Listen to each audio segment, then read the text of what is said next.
Hi. Okay. I've been fiddling around, I guess, ever since they were flowers early on this spring with some of these um, what are called boiled books. They're actually sheets of paper, and you just smash a whole bunch of leaves and flowers in between two, and then do that again and stack those two on top and on top and on top, and put it in a big pan with water and salt and vinegar and iron scraps, and weight it all down with rocks or a brick. Bricks are better, but rocks are fine. I'm using a round pan to shove all these into it. And then boil it for a couple hours and then take it out. And it leaves these sort of ghost-like impressions. So this is the first one that I did, and it's on Strathmore Skills watercolor paper. And I think after all of the ones that I've tried, the watercolor paper does give more depth of, especially when you're putting a whole bunch of leaves in, it gets more depth. Okay, so I worked on this one a little bit because this was on the top or on the bottom. The ones that are under the rocks kind of take a beating, so the ones on the bottom. But it's very pretty. And I threw something in there. Oh, just a little tad of some cerulean paint, just as an afterthought. But, I think you can see them pretty well.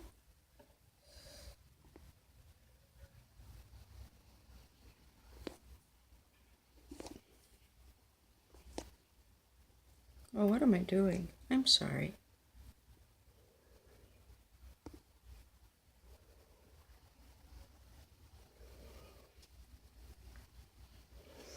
They're real pretty in the sun.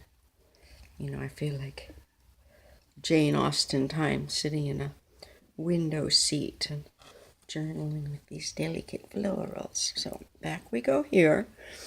So these were face to face, and then I think I stuck things in between. Then I went through with a stencil that I had just playing around.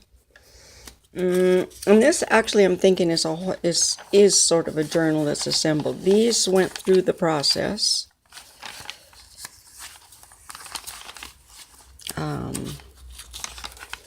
Just regular copy paper, I guess, or bond paper. This is sour grass that leaves these pretty leaves, and it leaves a yellow flower. And for some reason, my cat is just crazy about them. She comes up and licks the sour grass on the page while it's drying. And my other cat likes pumpkin. So then I stuck those in because what I've done is most of these are pairs, so I don't want to put pages between them. Here's my cat. Hello, Harley. You stay down, please. And they're kind of hard to match up. This would be a camellia, which is also a tea plant. Stay down, please. And then these I put together with reinforced lace. But again, putting something in between these I don't really want to do because I like looking at them together. So now I'm looking at what I can put outside of these and make these be the middle of a signature. But this one is taking shape here as a journal. And this is just some paper I put in. And this is the nice black paper. And then this one, somehow I wound up with an odd number. These were facing. And these were too. Now you notice that this is different because you put like a pretty big stack of them in there. And then one person pointed out if you leave the thing sticking out over the edges, it works better because the water gets in and kind of carries the color around, carries the black. You know. Anyway, that's one that I think is a journal. And, oops, here is another one that's almost a journal. And it was made, I think this is probably 2 batches, but both of these are the watercolor paper. And playing with that stencil. Here's a real pretty one, and this is recognizably the camellia here, the shape of the tea leaf. Of course you can boil those, they're tea leaves. Okay. And I thought, you know, if someone else got this, they might be inspired by these. What is, where, who is, where is, why. I need to do something here. And I may make some little pockets or something, because they need to be bound. And I thought I could maybe just bind 2 together and sell them as inserts, maybe? Gee, that's pretty. And now it's tea. And they're not necessarily mirror image things, but they work that way. And then here's another one. I'm going to put, I did this one upside down. So I'm going to put some more stuff on there, and I just have 2. These are what happens on the bottom of the stack, which is pretty neat stuff too. Comes off a little bit. Okay, so that's sort of a journal, and then there's also the watercolor paper. And then I have 2 more stacks here, in addition to the ones that are out in the kitchen drying. And both of these are on multimedia paper. Here's the front, or the top, that's where the rocks were. Here's the bottom, where it sits in the pan.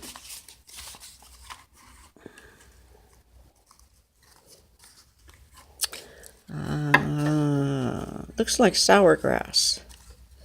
Looks like I might have this upside down too. Let's see. That's again the camellia.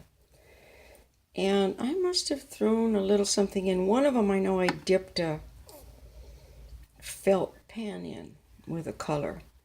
And I'm thinking it might be a nice idea to throw saffron in each pair of pages and see what happens. And that's so pretty, and it's got a texture to it too. Bring it up close.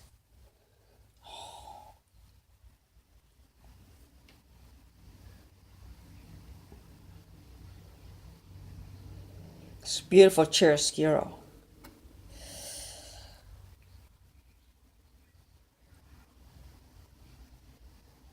Oh, that's a word that's going to come out in the closed captions weirdly. Chiaroscuro is Chiaroscuro.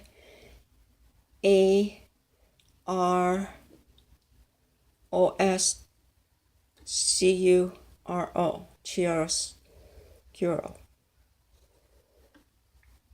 It's the play of light and dark, but it's a gradated shadows. It goes from very deep dark to a delicate light dark. And this is the backs, but there's still something there. This looks like backs too. This, I think, was a hibiscus that was smashed already. A lot of the hibiscus ones come out nice. So that's the in-between pages. So these ones I can put extra pages in between to fill these out a little, so that these are more focus pages. Here's that sour grass again. It's so pretty, and it's real soft. You just twirl it up. I actually have a large sour grass that's in a pot I've been eyeing for a while. Ooh, look at this one. Dandelions and roses. I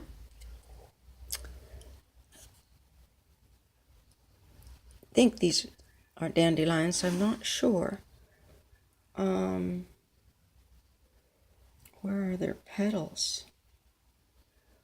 Could be sour grass that was not bloomed all the way that I put in for the color. And then all this little stuff, I believe, is some lantana. It falls apart real quickly. Lantana's a little flower that looks like a miniature bouquet of flowers. Sourgrass. Now here, this is still on here. And it seems that, well, I may not be able to get it off. When you take it off, when it's stuck on there, it leaves a brighter impression. Well, that's pretty. And the in-between page, the back-to-back or whatever. And the bottom. Who knows what was in there? I think this is, well, I burned one. This could well be it. Look at this, how shiny.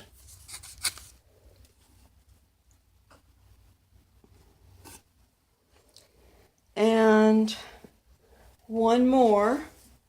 That one that I just showed was on the Strathmore Mixed Media Skills paper.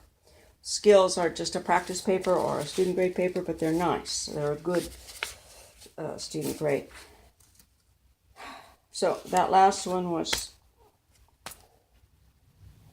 mixed media paper. This is also mixed media paper. I don't know how long I've been taping, but I think probably way too long. 11 minutes? Okay. So let's see. This one, this would be the top, and this would be the bottom. Which one I decided was the front is hard telling. So let's just say it's this. This is a rose. Very distinctive petals, and they hold different colors really well. This might be upside down. And it is. I just made this one the other day. No, it isn't. And these are these, some kind of orchid that are in my front yard. Yeah, it is upside down. These are the points going that way. And they get a real beautiful little white flower that has both warm yellow and lavender in it. And they are together when it's inside the bud, and when it pops open, they are separate. It's really neat. But they did not translate well. This is a hibiscus, that red coming through there. Hibiscus.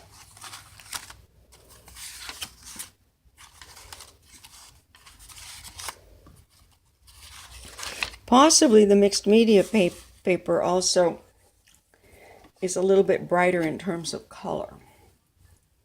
But in terms of depth, you know, and a clarity of depth, that watercolor paper is nice. Look at those pretty colors. Sourgrass and hibiscus. I have double hibiscus out front. Pink. Single hibiscus, it's like one flower and then a stamen that comes out with little yellow things on it. But a double hibiscus has just a whole bunch of petals in the middle. You hardly see the stamen. I think this is upside down. Oh boy, we're getting some good colors there. Look at that. In the sun. Let's see what happens.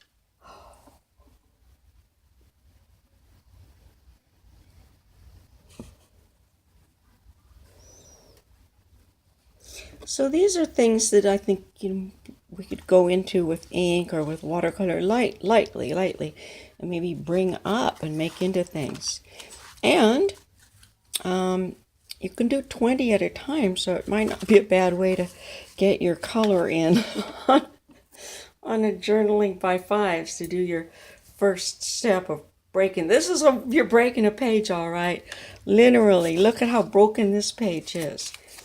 But we'll glue something nice on the back and, you know, do what mixed media does. All right, I'm pretty sure this side is up. Yeah, it looks like it to me.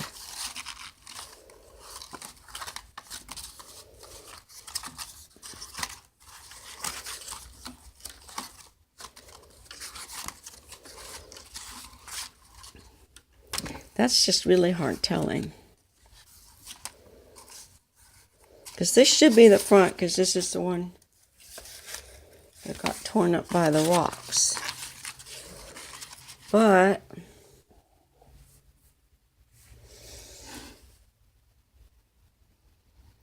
that looks right side up. This is why I numbered the last set I did before I did the things.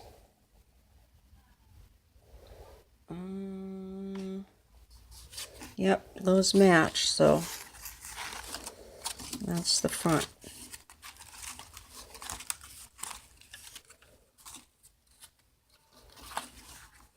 Alright, so this, we'll just do it that way. Alright, so we can make that the back and that the front, and then it's sort of a uniform way of keeping them together.